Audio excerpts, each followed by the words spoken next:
Bom, então está gravando. Então, bem-vindos e bem-vindas a esse primeiro seminário do GravBR de 2024. Depois de um certo hiato nos seminários, a gente está retomando nesse ano e espero que a gente consiga realizar mais seminários esse ano, que ano passado foi um ano difícil de organizar a agenda pessoal com a agenda do GravBR. Então, quem vai fazer a abertura dos trabalhos desse ano é o professor Saulo Carneiro, e eu acho que o Saulo é suficientemente conhecido para dispensar essa apresentação, mas, enfim, eu acho que é útil deixar a apresentação para quem é mais jovem, para quem está entrando nessa área. O professor Saulo teve a sua formação em física pela USP, né? E logo depois de concluir o doutorado, ele foi para um pós-doutorado na própria USP. E, se eu entendi bem, logo depois desse primeiro pós-doutorado, ele ingressou como docente na Universidade Federal da Bahia. E já como professor da Federal da Bahia, ele foi professor visitante em Madrid, na Queen Mary of London e também na Unicamp. Entre 2005 e 2012, ele foi membro associado do ICTP em Trieste.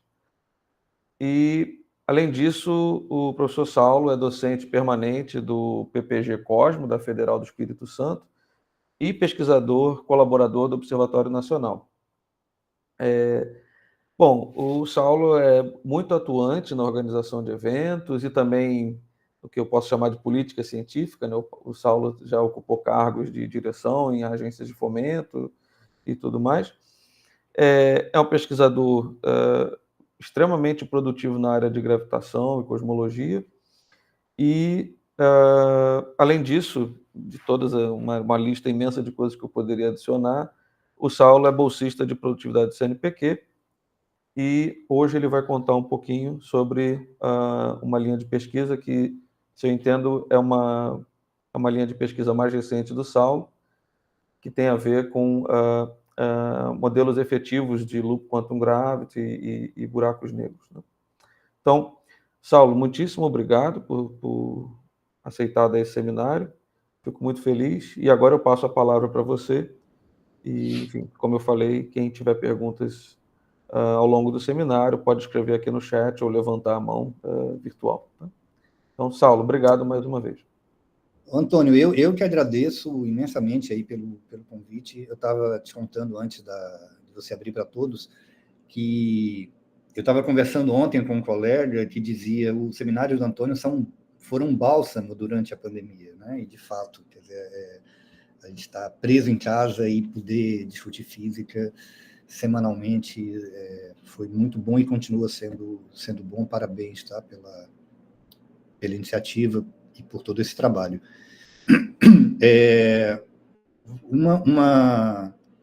Como o Antônio disse, essa linha de pesquisa que eu vou apresentar para vocês é mais ou menos recente, no meu grupo, e é bom dizer isso para explicar o seguinte: eu não sou começo explicando que eu não sou um especialista em loop quantum gravity, apesar de trabalhar com modelos efetivos. Eu vou explicar o que é isso. Eu não sou precisamente um especialista na teoria, né, completa. E eu sou cosmólogo, né, e eu vou explicar por que fazendo cosmologia, eu cheguei eu e meus colaboradores, né, chegamos a trabalhar com buracos negros quânticos. Então, eu primeiro vou tirar aqui minha imagem para ganhar conexão. E, Antônio, eu te peço que, caso caia a conexão, você me mande um WhatsApp imediatamente avisando que eu retorno em seguida, tá? Pode deixar. Então, por que a gente começou a trabalhar com buracos negros, né, em gravitação quântica, em particular em loop quantum gravity? A gente estava tentando responder a seguinte pergunta: é possível que a matéria escura, tanto em nível cosmológico quanto nas galáxias, ela seja formada de buracos negros microscópicos, né, ou buracos negros remanescentes, massa de Planck, por que a gente fez essa pergunta? Porque o melhor candidato à matéria escura que a gente consegue imaginar é um buraco negro, né? Porque só interage gravitacionalmente, é algo, né, previsto pela física padrão. O problema é que há muitas restrições observacionais para buracos negros astrofísicos, né? Como, por exemplo, massas solares, ou mesmo menores do que isso. E a única restrição que há para buracos negros microscópicos, né, primordiais, é a radiação de Hawking. Eles evaporariam muito rápido e não estariam por aí. Porém, a gravitação, algumas teorias, alguns modelos de gravitação quântica preveem, ou não preveem, mas sugerem que a radiação de Hawking, no nível, né, quando você chega na escala de Planck, ela pode deixar remanescentes, buracos negros que em algum momento param de irradiar e poderiam ser, então, estáveis, né, a radiação de Hawking. Então, esse seria um bom candidato à matéria escura. Ele é estável, só interage gravitacionalmente, e a nossa pergunta é se essa possibilidade existe. Então, há 3 perguntas básicas aí. A primeira, se em modelos de gravitação quântica pode haver soluções remanescentes, né, sem radiação de Hawking, com temperatura zero. A segunda pergunta é se esses buracos negros podem ser formados no universo primordial. E a terceira é se eles podem ser formados com abundância suficiente para serem associados com a matéria escura hoje observada. Então, são essas 3 perguntas que eu vou tentar discutir aqui. Tem uma coisa errada, deixa eu ver o que é. Isso deveria aparecer como uma tela cheia.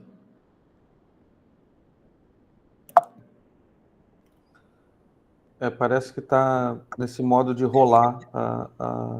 De rolar, né? Mas não está legal, não. Deveria aparecer, porque aqui eu vou ter problema, né? Deixa eu ver. Espera aí. Entrar em tela cheia. Pronto. Consegui? Sim. Beleza. Então, o trabalho mais recente que a gente tem é esse aí, publicado não tem um mês, tá certo? Na Classical Quantum Gravity. Eu só estou mostrando ele para mostrar nossos colaboradores. Então, Humberto Borges, que é professor aqui do nosso departamento, na Federal da Bahia. O Yuri Baranov, ele é professor no Instituto Federal de Educação da Bahia. É oriundo da USP, fez o doutorado na USP. E o Fernando César Sobrinho é um ex-aluno de iniciação científica nosso, que agora está fazendo mestrado na USP. Além desse trabalho, eu vou citar pelo menos outros 2, dos quais participaram Cássio Pigoso, que é outro docente, nosso colega aqui no grupo, Flora Bacelar, que é também colega do departamento, e um outro artigo com 2 colaboradores da Unicamp, né, o Pedro de Holanda e o Alberto Sá. O Roberto acho que está aí presente. Humberto me parece que também. Então, a primeira pergunta, então, que eu quero responder é se existem soluções em gravitação quântica que sejam remanescentes. Então, primeiro, deixa eu rapidamente explicar como é que essas soluções são obtidas. A gente não tem soluções exatas em Loop Quantum Gravity. O que a gente tem são soluções em modelos efetivos, né, inspirados em Loop Quantum Gravity. Então, o ponto de partida ao invés de usar as variáveis usuais da relatividade geral, a gente usa variáveis de Asteca, constrói uma Hamiltoniana, nesse caso vai ser uma Hamiltoniana clássica, né? Então, essas variáveis B e C são variáveis canônicas, né, com momentos conjugados PB e PC, que aparecem aí. Basicamente, PB e PC estão relacionados com as tríades e B e C com as conexões, né?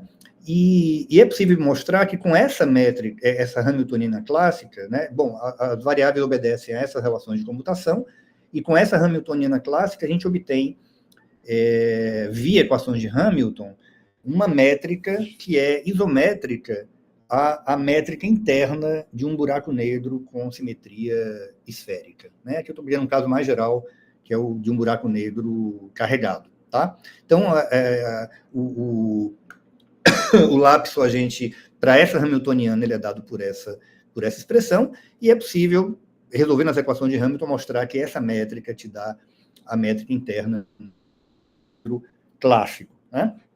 O que a gente faz em seguida? A gente faz o que se chama de polimerização. Polimerizar é você substituir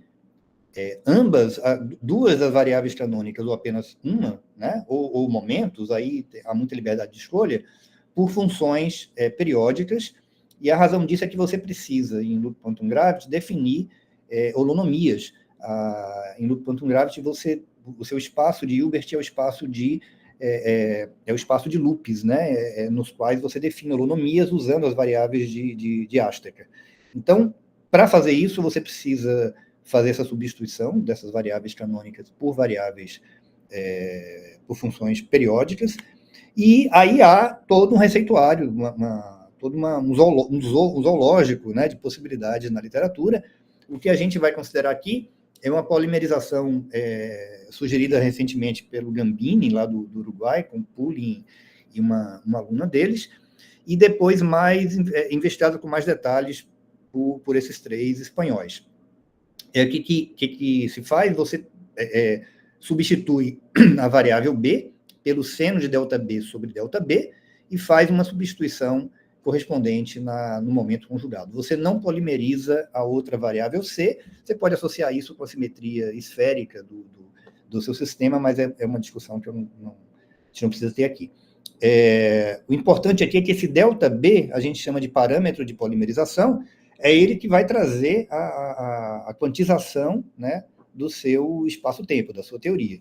Então, no limite de ΔB vai para zero, o B, isso aqui vira B, isso aqui vira simplesmente PB, você volta à hamiltoniana clássica, né? Quando você faz essa substituição, vai aparecer uma divergência com um certo valor de B, devido a esse cosseno aqui, você regulariza, multiplicando a hamiltoniana por um fator, e obtém, finalmente, essa hamiltoniana polimerizada que está aqui no pé da página. Então, o que a gente tem que fazer agora é obter as equações de Hamilton, usando essa hamiltoniana polimerizada, e ver que métrica sai. E aí, o que tem de interessante na polimerização é que aquele espaço-tempo que era singular, né, ele deixa de ser singular. Então, assim, a singularidade no centro do buraco negro, ela é substituída por uma superfície se chama uma superfície de transição, na qual ocorre um bouncing, né? Uma transição de buraco negro para buraco branco, e você resolve a singularidade. No fundo, é a quantização do espaço-tempo que está evitando essa singularidade, da mesma maneira que acontece na Loop Quantum Cosmology, né? Em que se faz procedimentos bem parecidos com esse aqui. Então, qual é a solução dessa hamiltoniana, via equações de Hamilton? Eu não vou apresentar a solução completa, apenas o que é mais importante para a gente. A solução completa está nos artigos, né? Em primeiro lugar, a gente consegue mostrar que há uma grandeza conservada, que a gente vai associar com a massa do buraco negro, a gente vai ver já por quê. Isso sai de uma das equações de Hamilton.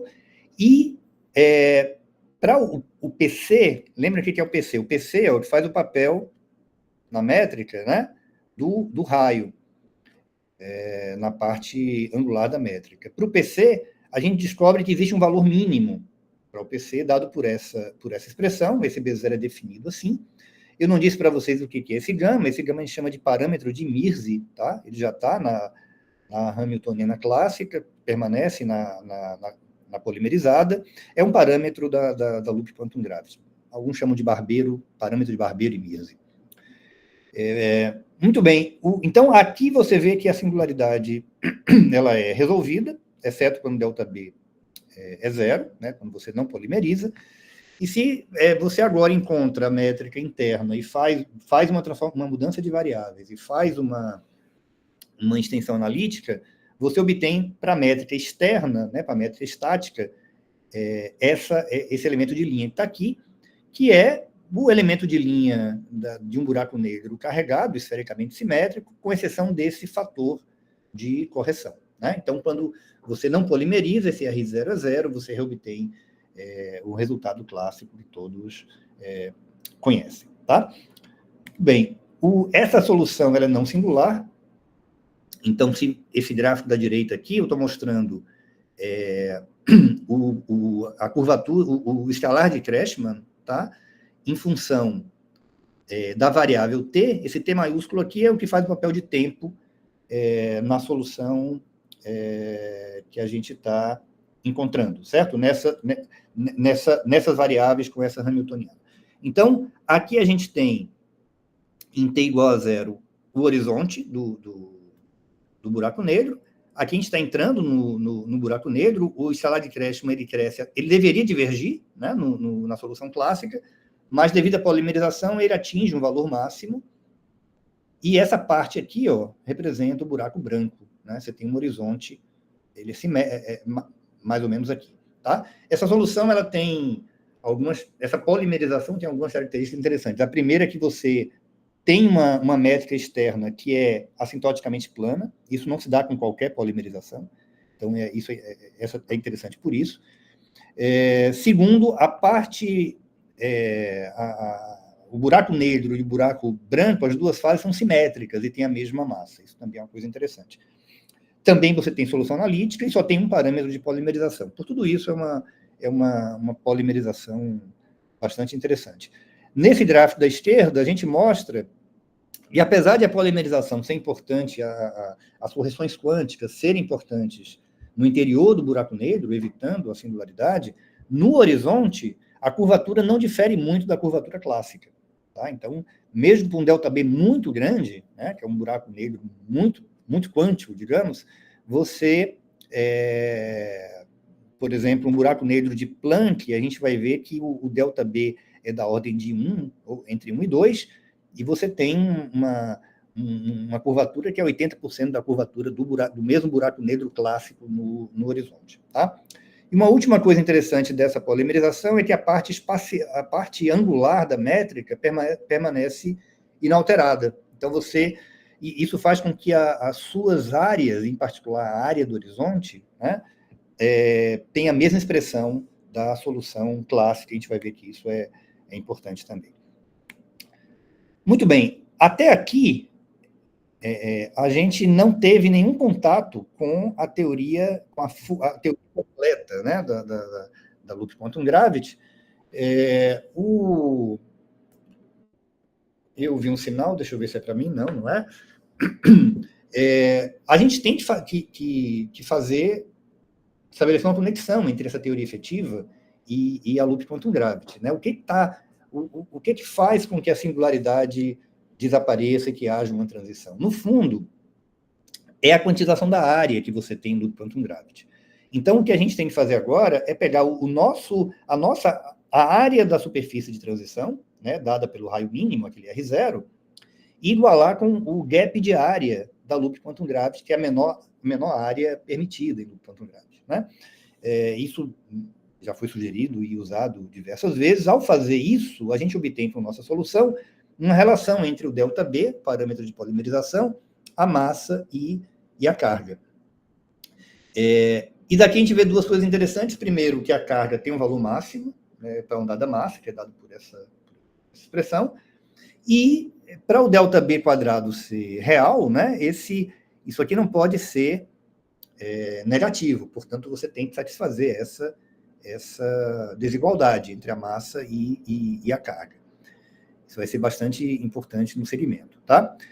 Os raios do horizonte interno e externo, né, são os mesmos da solução clássica, e com essa desigualdade aqui, você consegue mostrar que o raio interno, né, o horizonte interno, o horizonte de Cauchy, ele sempre vai estar além da superfície de transição. Então, o horizonte de Cauchy ele não é físico, ele não é acessível na nossa solução. Todas as trajetórias,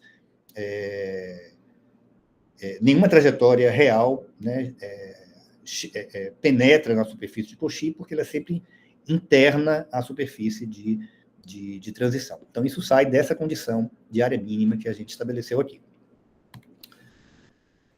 Muito bem.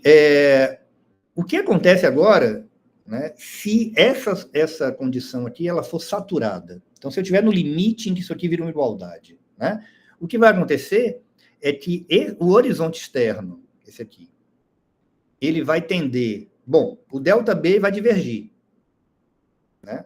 E o horizonte externo ele vai tender para a superfície de transição.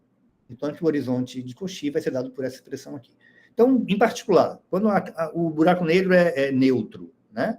O horizonte de Cauchy, o raio é zero, e o horizonte externo, ele é dado por essa expressão, a mesma expressão que a gente tem para Schwarzschild, mas a massa adquire um valor bem preciso, que é raiz de 2 sobre 4 em unidades de Planck. Aqui eu estou usando um valor específico para o parâmetro de Mirzi, eu vou comentar sobre isso depois. No caso em que a carga é máxima, a máxima carga possível, você tem um horizonte, a mesma expressão, né, do horizonte extremo de Schwarzschild, com uma massa que é o dobro dessa massa do buraco negro não carregado. Então, a gente está obtendo aqui massas limites, né, para esses nossos buracos negros. Então, no limite em que essa desigualdade é saturada, né, a massa vai para o seu valor mínimo, ou esse, dependendo da carga, e o horizonte externo vai para a superfície de transição. A gente pode mostrar que esse é um processo assintótico, né? Então, se você tiver um buraco negro evaporando, de maneira que a massa diminua, ela vai tender a essas massas limites, a massa vai tender a esses valores limites num processo que, para um observador assintótico, ocorre no futuro assintótico. Então, você leva um tempo infinito para atingir essas massas. Então, são massas limites. O que elas têm de interessante é que a gravidade superficial nessas soluções limites é zero, né? Então, eu estou aqui mostrando um gráfico em que a gente coloca a gravidade superficial, portanto, a temperatura, né, em função da massa do buraco negro. Para isso, a gente tem que calcular a energia de Komar, né, que a nossa solução é dada por essa expressão aqui. Ela se reduz à expressão clássica, né, quando o R0 vale zero, que é o caso não polimerizado. O que tem de interessante é que no limite assintótico, né, para um observador assintoticamente distante, a energia de Komar é igual à massa, mas quando você se aproxima da superfície de transição, a energia de Komar vai para zero. E como nas nossas soluções limites, o horizonte externo tende à superfície de transição, no horizonte, a energia de Komar e, portanto, a temperatura e a gravidade superficial vão ser zero, né? Então, se você tiver um buraco negro evaporando, e você considerar isso adiabaticamente, ou seja, você usar as nossas soluções como aproximações para estados quase estacionários, né, você tem aqui uma temperatura que cresce à medida que a massa diminui, que é o que a gente prevê na teoria clássica, mas à medida que a massa se aproxima da massa de Planck, a temperatura chega ao máximo e cai rapidamente a zero. Esse rapidamente é no sentido da variação da massa. Em termos, se você quiser descrever isso aqui como uma função do tempo, você pode mostrar que esse processo aqui é assintótico. Ele a temperatura vai a zero num tempo infinito para um observador assintoticamente afastado. Então, a conclusão que a gente tira é de que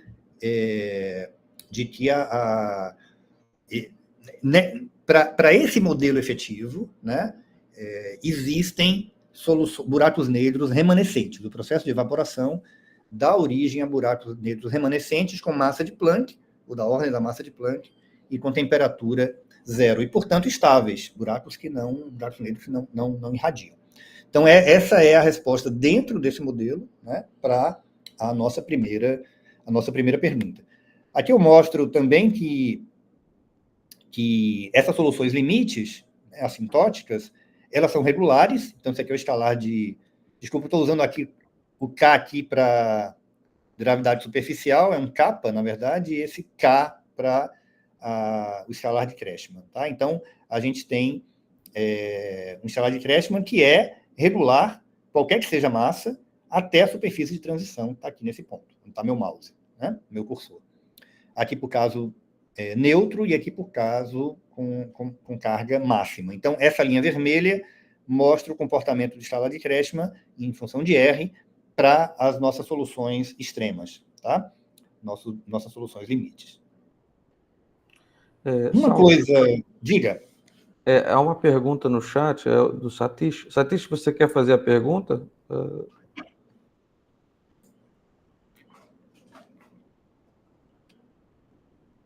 Bom, Estão me ouvindo, gente? Obrigado, Antônio. Estão me ouvindo, gente? Sim. Ok, perfeito.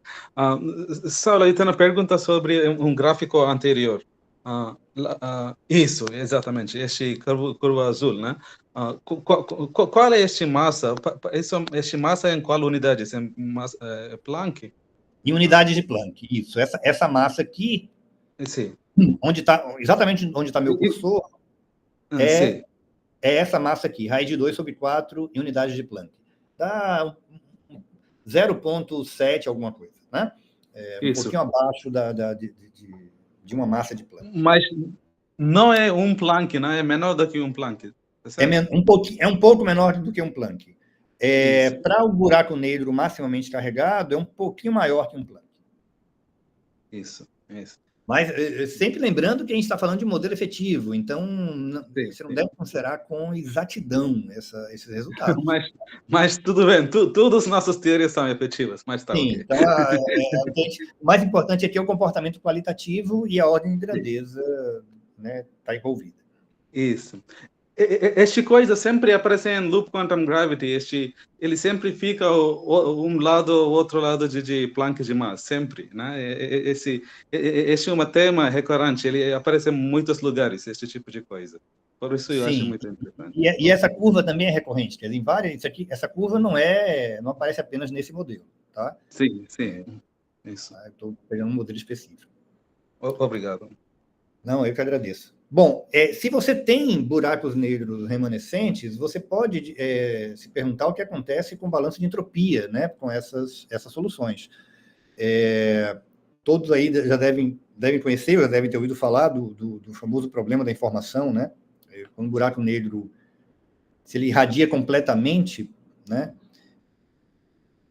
que caiu no buraco negro, né, supondo que o processo de radiação é um processo unitário. No caso, se você tem um buraco negro remanescente do processo de radiação, você pode supor que toda a informação armazenada no buraco negro continua lá e que o balanço de entropia está correto, né? Para tentar verificar isso, nesse caso, a gente usou a primeira lei da termodinâmica, né? Um buraco negro, nesse caso, sem carga, tá? Um buraco negro neutro, né? E sem rotação. É energia de Komar, usamos a temperatura que a gente obteve, integramos, né, e achamos essa expressão para a entropia do buraco negro. Então, o termo dominante, se a área for muito grande, é a entropia de Hawking-Bekenstein, mas você tem essas correções aqui. Para áreas muito grandes, você tem Bekenstein, mais uma correção que vai com a raiz da área, mais uma correção que vai com o logaritmo da área. Se você agora pegar o outro extremo, em que você está com a massa muito próximo da massa limite de Planck, o termo dominante vai ser esse aqui, né? Isso aqui diverge quando você vai para a massa limite, diverge negativamente. Quando RH vai para R0, isso aqui diverge negativamente. Ou seja, a gente tem uma curva assim, você tem aqui Hawking-Bekenstein, entropia em função da área, né? E isso quando você chega próximo da massa de Planck, isso foge da relação linear e diverge. Tá?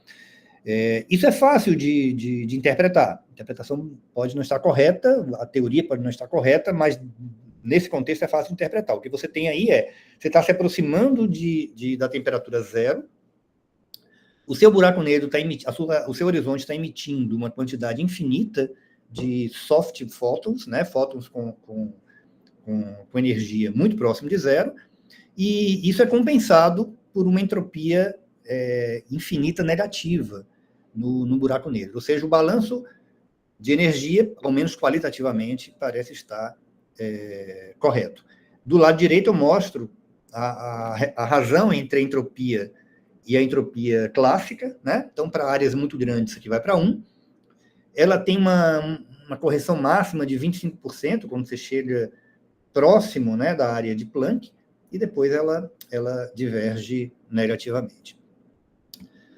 Muito bem, com isso eu terminei a primeira parte do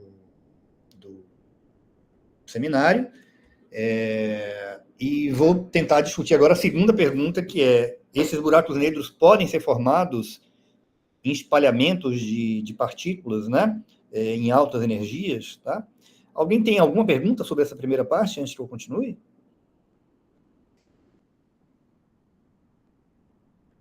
Ok. Bom, nesse caso, eu tenho uma pergunta. Diga, Antônio. No início, você falou sobre esse processo de polimerização e comentou que há um certo grau de arbitrariedade nele, né? O que eu queria entender é o seguinte: diferentes escolhas para esse procedimento de polimerização dão soluções que são qualitativamente muito diferentes?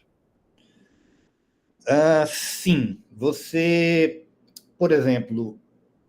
Peraí, deixa eu voltar aqui para...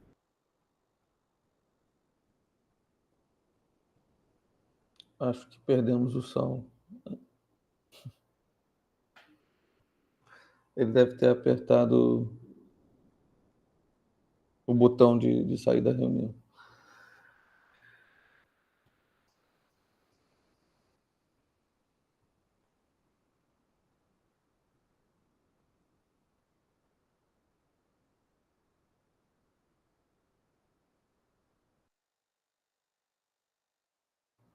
Oi, Sol. Você está com o microfone fechado.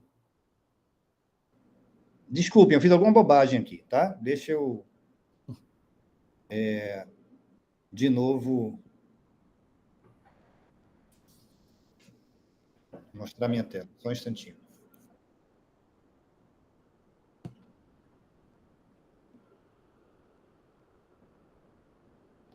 Me digam, por favor, se ela apareceu aí. Sim, sim. Sim? Tá. Não está em tela cheia, como você tinha colocado outra vez. Mas... E agora, tá ok? Sim. Então, Antônio, respondendo a sua pergunta, por exemplo, em 2018, saiu um artigo muito citado, muito comentado, do Asteca, o Olmedo e o Singh. É um modelo que se chama de AOS, né? São as iniciais. Eles usam uma outra polimerização, que eles polimerizam tanto B quanto C, e a métrica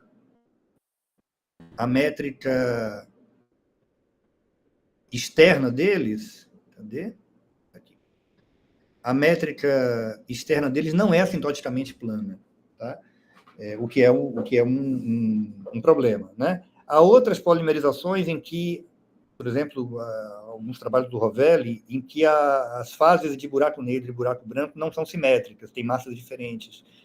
Então, mesmo qualitativamente, você obtém resultados diferentes a depender da escolha que você faz da polimerização.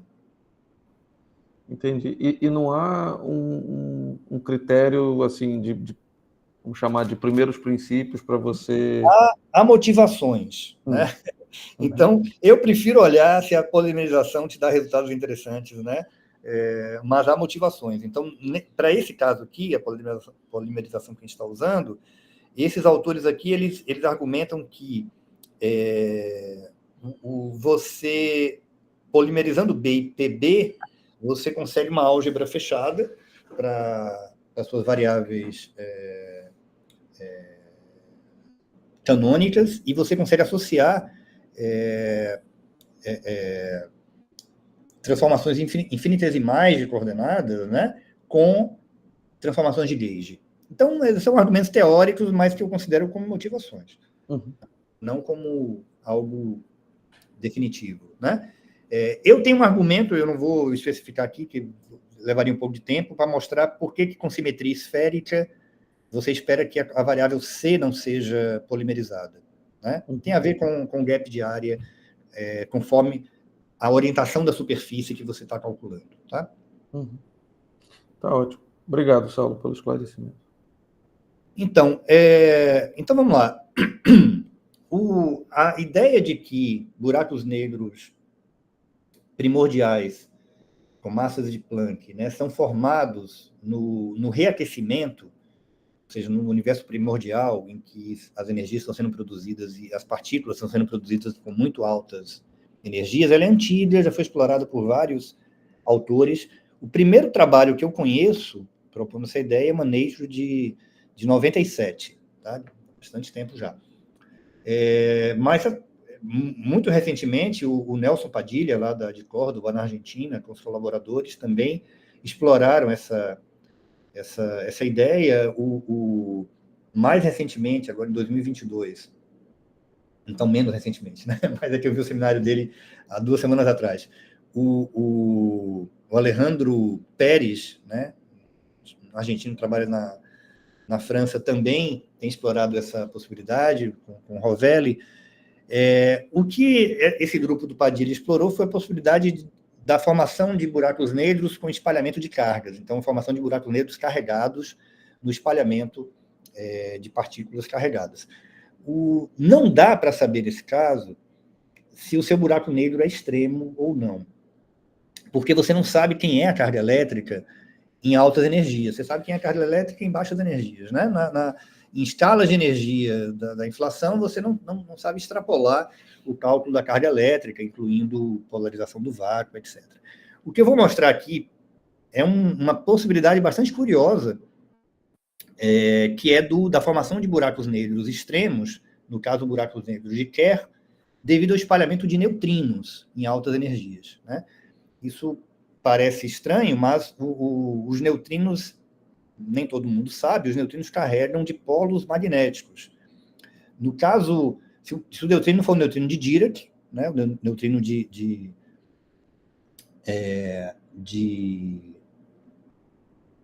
Majorana não carrega dipolo magnético, tem que ser o neutrino de Dirac, e se ele for massivo, se ele tiver massa.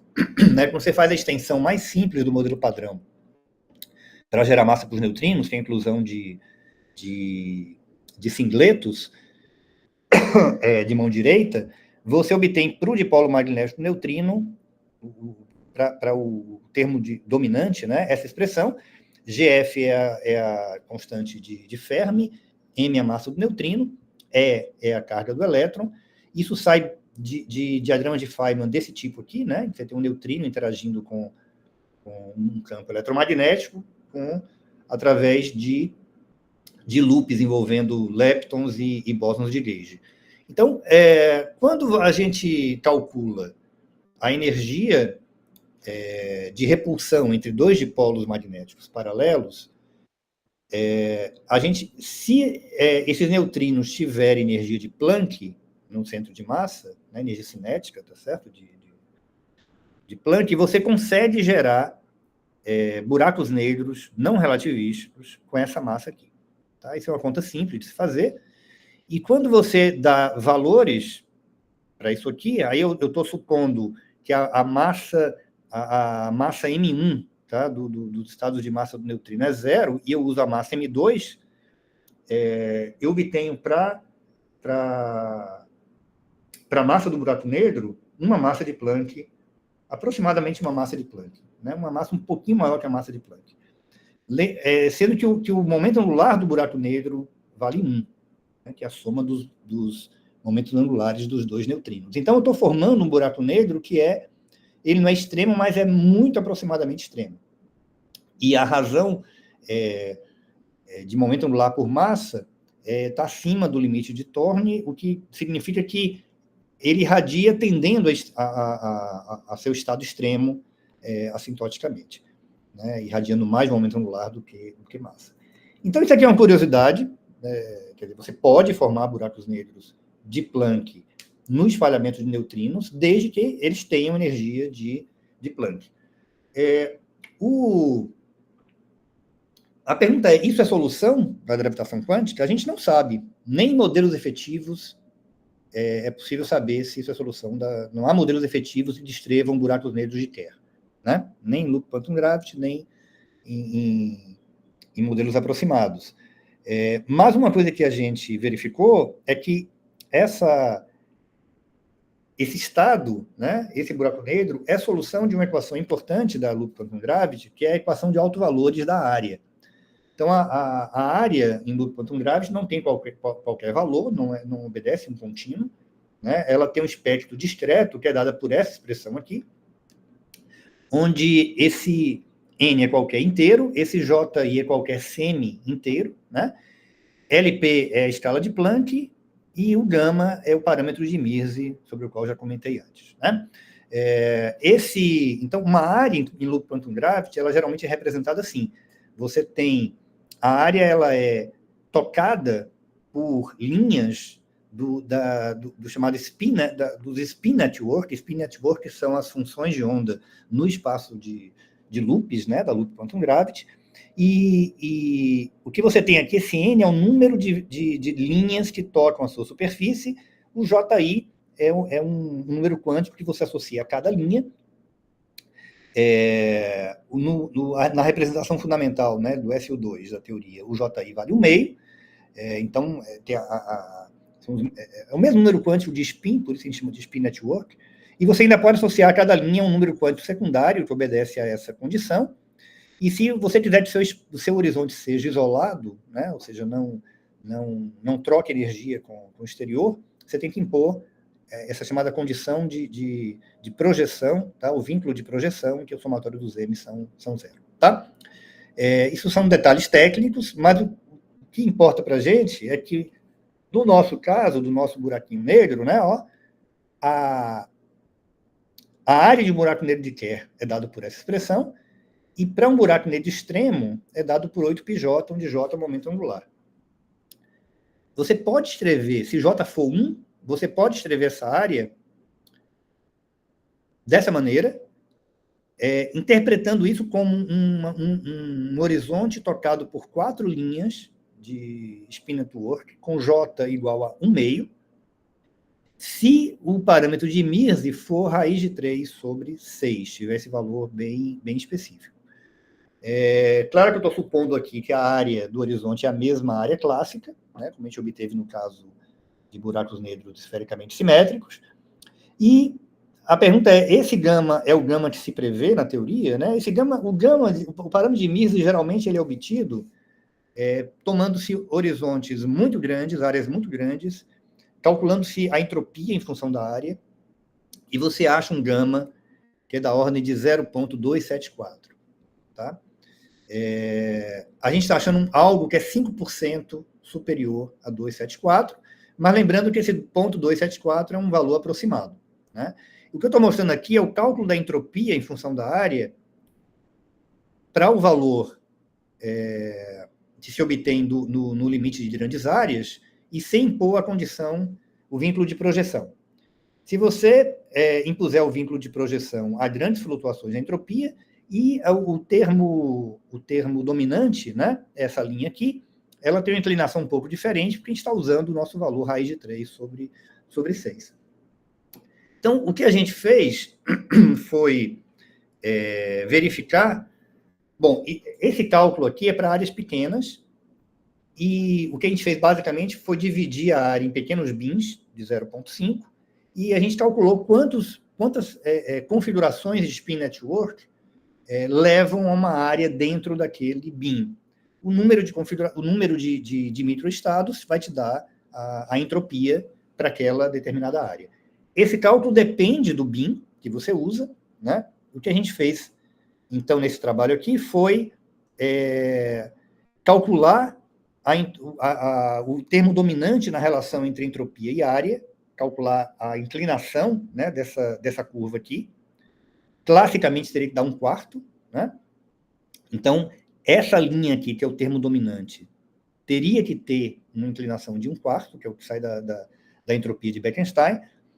E o que a gente mostrou é que, para grandes bins, perdão, aquele valor aproximado, né, te dá uma inclinação de 1/4, que é o valor que sai da análise de grandes áreas, mas quando você vai no limite que o bin do seu cálculo computacional é muito pequeno, o gama que te dá o melhor, a inclinação de Bekenstein para o termo dominante é justamente raiz de 3 sobre 6, o valor que a gente obteve com o nosso buraco negro de neutrinos, né?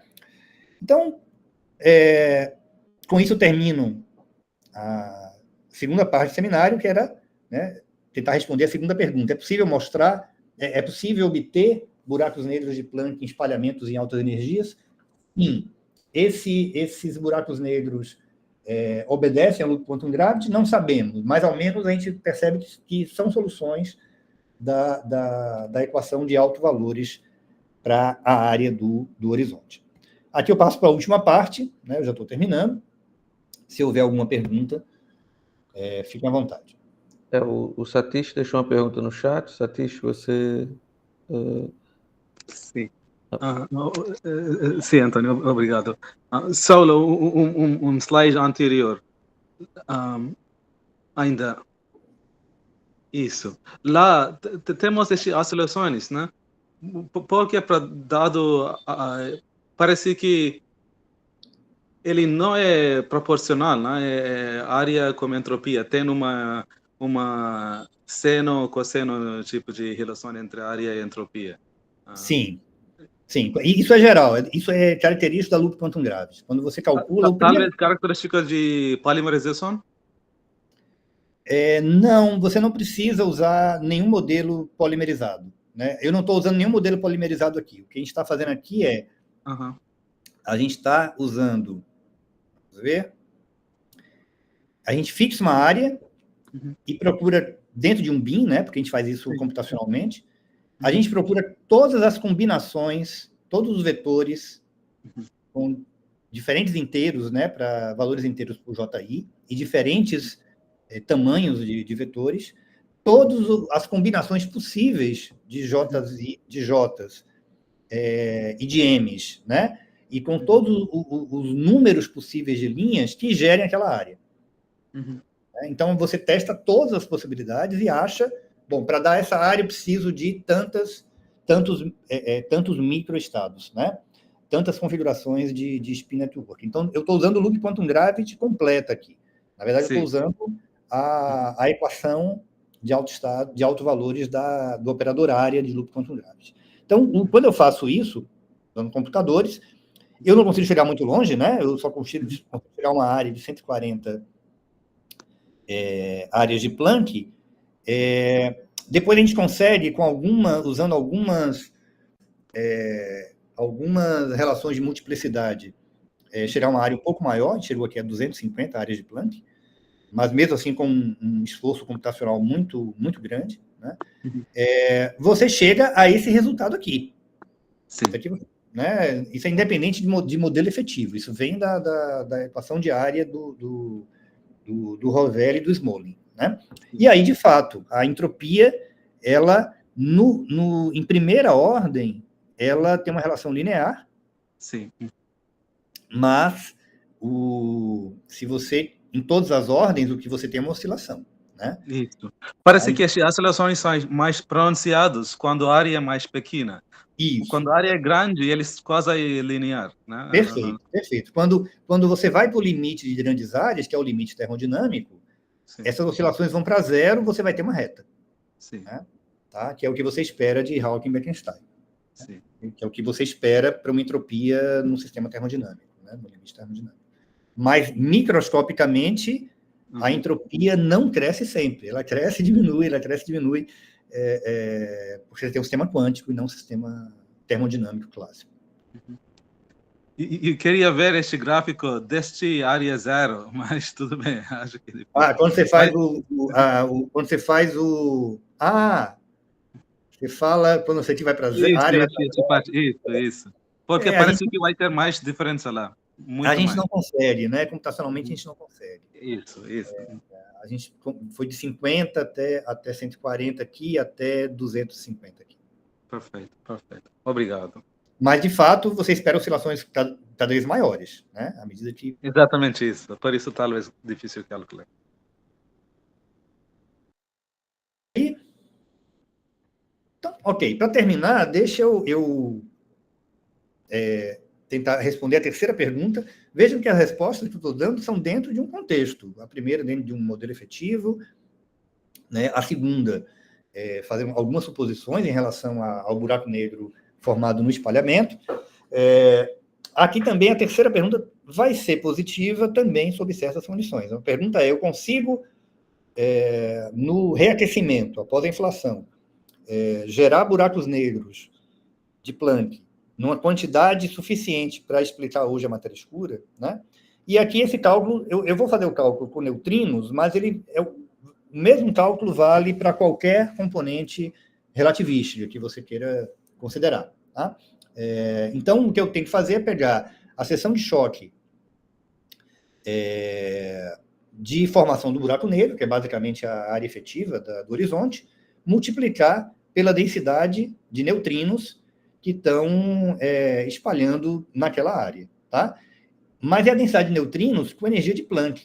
Então, esse F aqui vai te dar a fração de neutrinos que tem energia de Planck.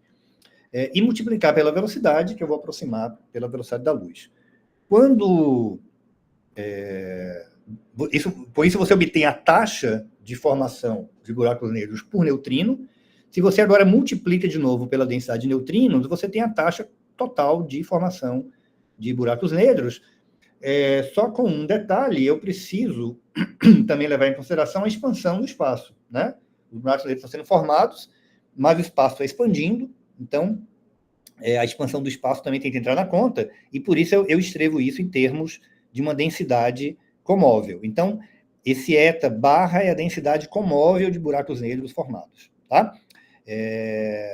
Excetuando parâmetros como π, né, fazendo C igual a 1, e o LP igual a 1, eu obtenho esse resultado para a minha taxa de formação, né, minha taxa comóvel, né, de formação de buracos negros. Eu preciso aqui saber quem é esse FP.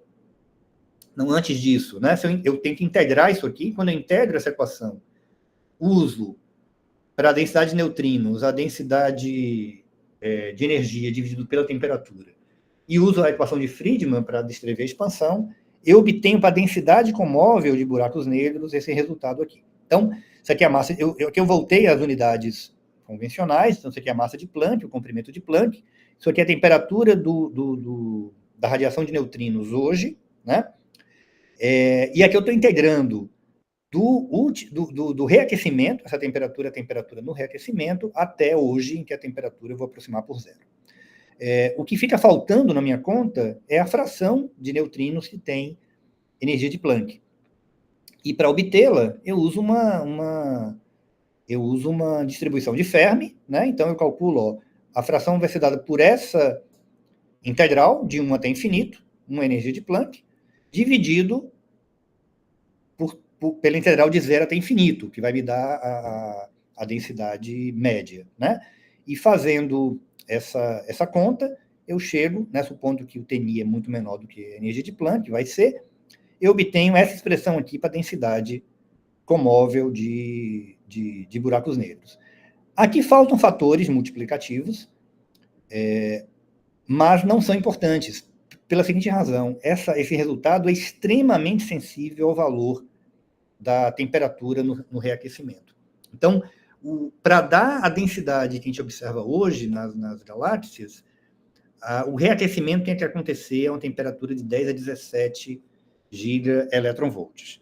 Se eu mudo um pouco isso aqui, para cima ou para baixo, isso aqui vai para zero ou vai para um valor muito, muito alto, né? Então, se eu quiser incluir outras espécies de partículas aqui, não vai fazer muita diferença, porque vão entrar como um fator multiplicativo. Bom, a má notícia é que, não é tão má assim, tá certo? Mas é uma má notícia, é de que nos modelos inflacionários mais simples, a escala de energia do reaquecimento prevista pelas observações da CMB, né, pelas últimas observações de Planck, ela tem um limite superior que é 10 a 16, tá? Mas isso nos modelos mais simples, né? Campos, inflação slow roll com um campo escalar, tá certo? Único, bem comportado. Se você pega modelos inflacionários um pouco mais sofisticados, esse limite ele é relaxado. De qualquer maneira, a gente está obtendo uma ordem de grandeza acima desse limite, né? Esse gráfico aqui nos dá... Eu só tenho mais dois slides, tá? Quem tiver com pressa aí para almoçar, se tiver paciência, tenho só mais 2 slides.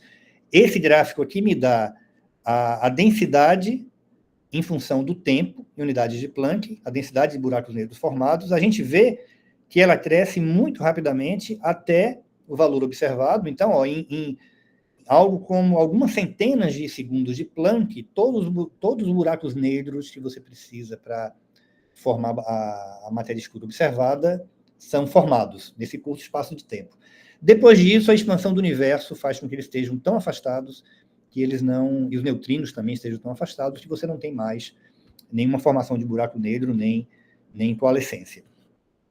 Por fim, eu queria também comentar que esse valor 10 a 17 foi obtido supondo que o potencial químico dos neutrinos é 0.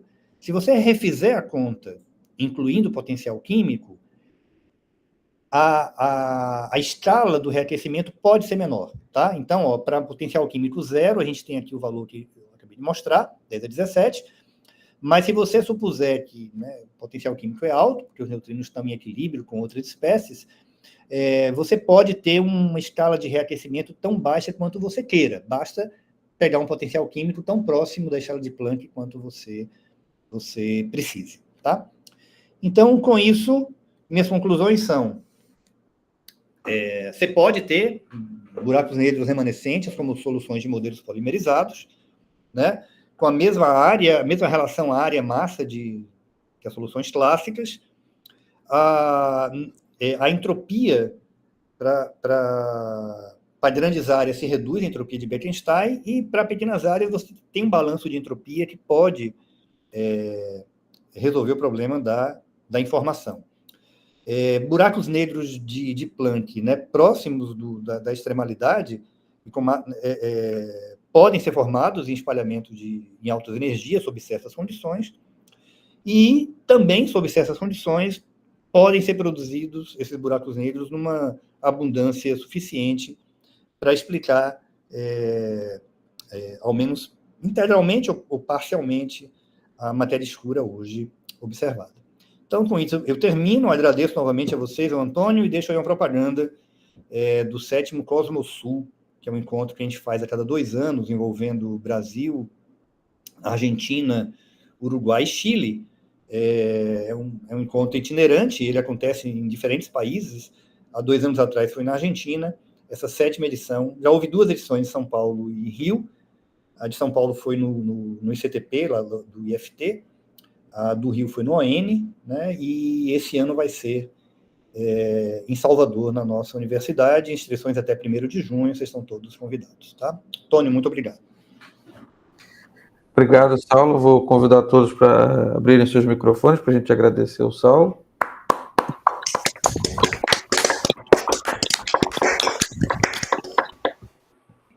Eu agradeço, Antônio. Imagina, obrigado, Saulo. Então, agora a gente abre para perguntas. Já tivemos algumas perguntas durante a apresentação, mas se alguém tiver alguma pergunta adicional... Eu passei um pouco do previsto por conta das perguntas feitas durante, tá? Me desculpem. Imagina. O Marcos Vinícius levantou a mão. Marcos Vinícius, você pode abrir o microfone e fazer a pergunta. Quem entropia tem o seu assunto. Consegue me escutar direito? Sim, sim.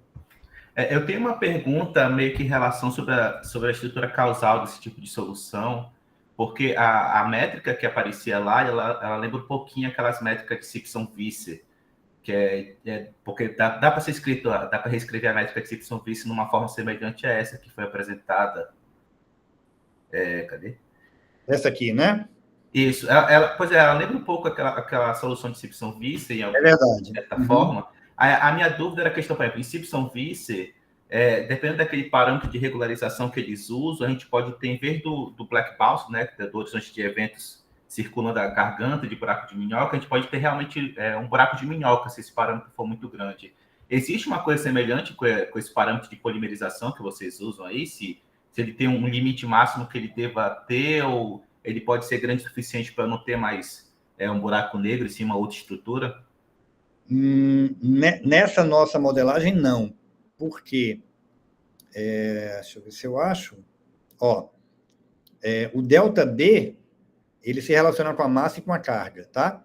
Para simplificar o raciocínio, faça a carga igual a zero. Então, você vai ter uma massa... Quando a massa for muito grande, o ΔB vai para zero. Você não tem polimerização, seria a solução clássica. Quando a massa tende para a massa mínima, o ΔB ele vai divergir. Por isso, esse é um estado, é um limite assintótico, né? Então, a nossa solução ela é bem comportada para qualquer intervalo de massa acima da massa mínima e, portanto, para qualquer valor do parâmetro de polimerização. Agora, o que você tem é uma transição de um buraco negro para um buraco branco. Então, de certa maneira, você tem algo parecido com o que você acabou de descrever, né? Um buraco de minhoca.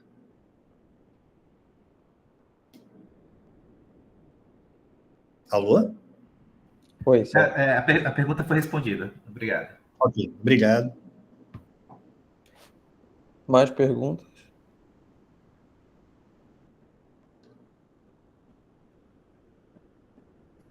Bom, se não há mais perguntas... Vamos almoçar, então.